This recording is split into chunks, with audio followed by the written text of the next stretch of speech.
Eu imagino que fosse numa linguagem de hoje mais aberta, escancarada, o Senhor Jesus perguntando: que palhaçada é essa? Né? Como é que vocês chegaram a esse ponto? Não. Ou seja, a salvação está atrelada não apenas à fé na morte e ressurreição de Jesus, no sacrifício que Ele fez em nosso lugar, mas está também na disposição de, como falamos na semana passada, das obras de fé. A fé tem uma confissão, a fé tem uma visão e a fé tem obras. E nós vimos que parte dessas obras da fé é a rendição, é a disposição de obediência, a semelhança de Abraão, que Hebreus 11:8 diz que Abraão, pela fé, obedeceu. Então, colocar o coração em plena sujeição a Jesus como Senhor é o cerne da obra da salvação. Nós temos a mania de dizer: olha, tem que confessar Jesus Salvador. Isso não está na Bíblia. É lógico que Ele é Salvador. A Bíblia diz: se nós cremos e confessarmos Ele Senhor, seremos salvos. Se somos salvos é porque Ele salva. Mas Salvador nunca foi o objeto da confissão. O objeto da confissão é Senhor, é o seu senhorio. E se a salvação depende da sujeição ao senhorio, e a essência do senhorio é obediência, e é isso que Jesus está dizendo: por que me chamam Senhor se não vão fazer o que eu mando? Né? Então, obviamente, nós mostramos desde a semana passada como os assuntos de obediência, salvação e a vida cristã estão atrelados, é impossível separá-los. Mas nessa parábola proposta por Jesus, Ele fala de um construtor sábio, sensato, que não apenas constrói sobre o alicerce. Eu gosto dessa declaração de Lucas, que diz que ele abre uma profunda vala, ele lança alicerces sobre a rocha, e de forma inteligente ele edifica uma casa que dura. Então Jesus diz: quando vem a enchente, ela não pode derrubar. Mas a Bíblia fala de um outro construtor, que não se preocupa com o fundamento, com o alicerce, e constrói sobre a terra. E quando as águas vêm, e acredite, as águas da adversidade virão sobre todos. Mas o que determina se o que você está construindo vai durar é a forma como você constrói.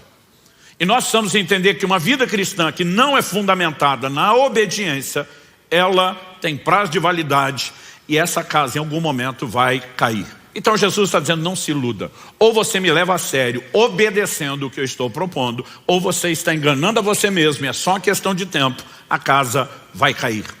O chamado que nós recebemos à obediência é um chamado a uma obediência plena, completa. E o título da minha mensagem hoje é obediência total.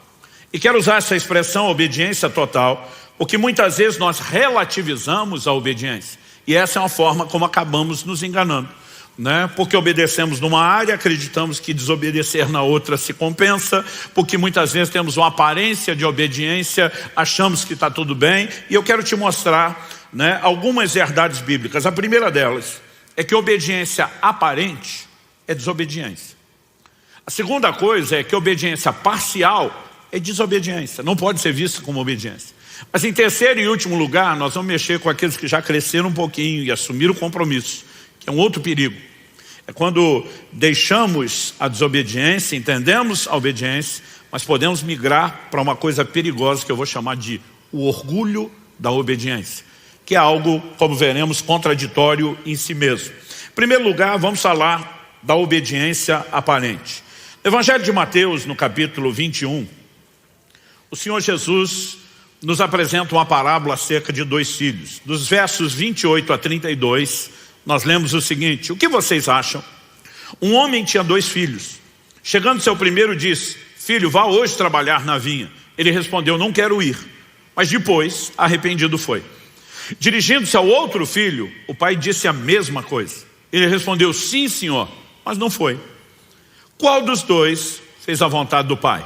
Eles responderam: o primeiro. Quando Jesus propõe a parábola, ele está falando de algo que todo mundo entendia. Os filhos cresciam trabalhando, servindo, não apenas em tarefas domésticas. O sustento era tirado da terra, né? Então logo tinham força, disposição, em níveis diferentes, já estavam envolvidos nessas responsabilidades. Então Jesus está falando de algo que todo mundo sabe. Agora o pai fala para um filho: vá trabalhar. E ele enfrenta o pai. A atitude inicial de rebeldia: não quero, não vou. Mas depois o coração arrepende e ele vai. Então aparentemente o primeiro é o rebelde. O segundo não. Aparentemente é obediente. Sim, senhor. Mas o segundo não foi. E aí Jesus diz: quem fez a vontade? A turma responde: o primeiro. E aí Jesus diz: pois é, obediência não é a resposta inicial, não é a encenação do seu comportamento, é o que no final das contas você fará com a ordem que foi dada. Mas por que é que Jesus está dando essa ilustração? Então ele continua e diz assim, então Jesus disse, em verdade lhes digo que os publicanos e as prostitutas estão entrando no reino de Deus primeiro que vocês. Porque João veio até vocês no caminho da justiça e vocês não acreditaram nele. No entanto, os publicanos e as prostitutas acreditaram. Vocês, porém, mesmo vendo isso, não se arrependeram depois para acreditar nele. Então Jesus basicamente está dizendo o seguinte, da mesma forma, vocês olham para os publicanos e as prostitutas, eram os piores rótulos de pecadores e mesmo de um comportamento, reprovável diante da sociedade da época. Ele diz, eles vão entrar primeiro do que vocês no reino. Por quê? Eles são aqueles quando a mensagem de Deus chega, eles dizem, não quero. Não quero obedecer, não quero submeter, quero fazer minha vontade, quero pecar, quero aproveitar, não quero. Mas em algum momento, quando existe arrependimento e sujeição, eles acabam fazendo o que Deus esperava. Embora o comportamento inicial fosse de rebeldia, a obediência encontrou lugar e espaço na vida deles. Vocês não. Os religiosos estão o tempo todo diante da palavra dizendo sim, senhor. Mas não faz aquilo que está sendo mandado.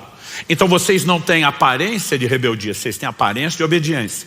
Mas a vida de vocês não expressa obediência. No final das contas, vocês jogam o jogo de encenar obediência, mas encenam uma obediência que não é praticada. E acredito que esse é o problema de todo aquele que é ouvinte da palavra.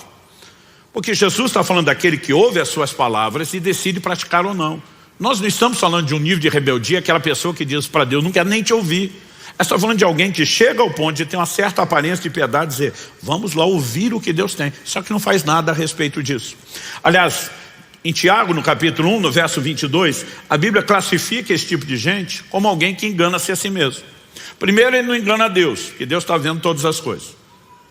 Ele pode até enganar algumas pessoas, mas a Bíblia mostra que no final das contas ele está se enganando. Tiago capítulo 1, vou ler de 22 a 25, diz assim, sejam praticantes da palavra e não somente ouvintes, enganando a vocês mesmos. Porque se alguém ouvinte da palavra e não é praticante, assemelha-se àquele que contempla o seu rosto natural no espelho, pois contempla a si mesmo, se retira e logo esquece como era a sua aparência. Mas aquele que atenta bem para a lei perfeita, a lei da liberdade, eu amo essa expressão, Eu de vez em quando tenho que lidar com os crentes que quando você está cobrando obediência, posicionamento, compromisso, você diz, seu evangelho é pesado. Eu normalmente digo, pesado para você que não quer compromisso. Porque não é o que 1 João 5,3 diz. A Bíblia diz que os seus mandamentos não são pesados. Aliás, nós falamos semana passada de uma capacitação para a obediência. Essa lei é chamada de lei da liberdade. Porque liberdade não é aquilo que você quer para fazer o que gostaria e quebrar sua cara. Liberdade é entrar no lugar em Deus, onde você preserva o relacionamento com Ele, onde você vive as bênçãos que são resultantes da obediência empoderada por Ele e ainda assim, não apenas vive a alegria circunstancial do resultado, mas a essência do cumprimento do propósito. A lei não foi dada da parte de Deus para nos prender, foi dada para preservar aquilo que o diabo deseja roubar de nós através da desobediência. Que isso fique claro, mas vamos voltar aqui. Mas aquele que atenta para a lei perfeita, a lei da liberdade, e nela persevera, não sendo ouvinte que logo se esquece, mas operoso praticante, esse será bem-aventurado no que realizar. Sempre a palavra de Deus relaciona. Você vai pegar Josué capítulo 1, verso 8, você vai pegar o Salmo 1, Sempre a palavra de Deus relaciona bem-aventurança com aqueles que obedecem, com aqueles que praticam a palavra de Deus. E nós precisamos entender que quem não faz isso, a Bíblia diz, está enganando-se a si mesmo.